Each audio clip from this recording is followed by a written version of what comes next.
ডিব্ৰুগড় জিলাৰ টিংখাঙত বাঘৰ বিচৰণত এতিয়া আতংকিত হৈ পৰিছে অঞ্চলবাসী। ১ নং লেৰেলা পথাৰ গাঁৱত সন্ধিয়াৰ পূৰ্বে ঘৰত থাকিবলগীয়া হৈছে এতিয়া ৰাইজ। এজনী বাঘিনীয়ে কেইবাটাও পোৱালীসহ বিচৰণ কৰি আছে এতিয়া সেই অঞ্চলটোত। গাঁওখনৰ পশুধন ভক্ষণ কৰি বাঘে এতিয়া সৃষ্টি কৰিছে ত্ৰাসৰ। পোৱালি থকা বাঘ পিঞ্জৰাবদ্ধ কৰিবলৈ অসুবিধা বুলি দায় সাৰিছে এতিয়া বন বিভাগে। বন বিভাগৰ এনে নিৰ্লিপ্ততাত অধিক উদ্বিগ্ন হৈ পৰিছে এতিয়া গাঁওবাসী। বন বিভাগক বিকল্প ব্যৱস্থা গ্ৰহণ কৰিবলৈ আহ্বান জনাইছে এতিয়া আতংকিত গয়াই।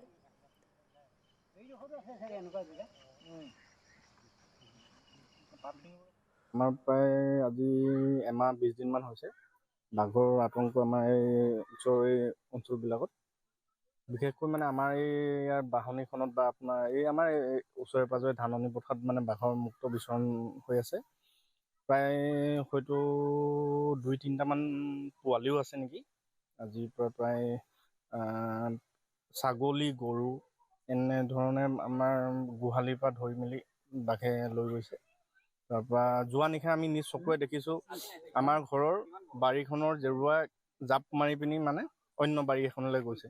তাকে আতংক এটাৰ সৃষ্টি হৈছে, মানুহে ৰাতি ওলাই মেলি যাবলৈ ভয় লাগে। ইয়াততো দেখোঁতে এজনীয়ে হ'ব, পোৱালি আছে খালি 2-3টামান পোৱালি হ'ব। হয়, পথাৰৰ মাজত তেওঁলোকৰ মানে বাসস্থান হিচাপে আৰু মানে আপোনাৰ ধান পথাৰ এনেকৈ মানে ঘোল এটা বনাই পিনি তাতে আছিলে।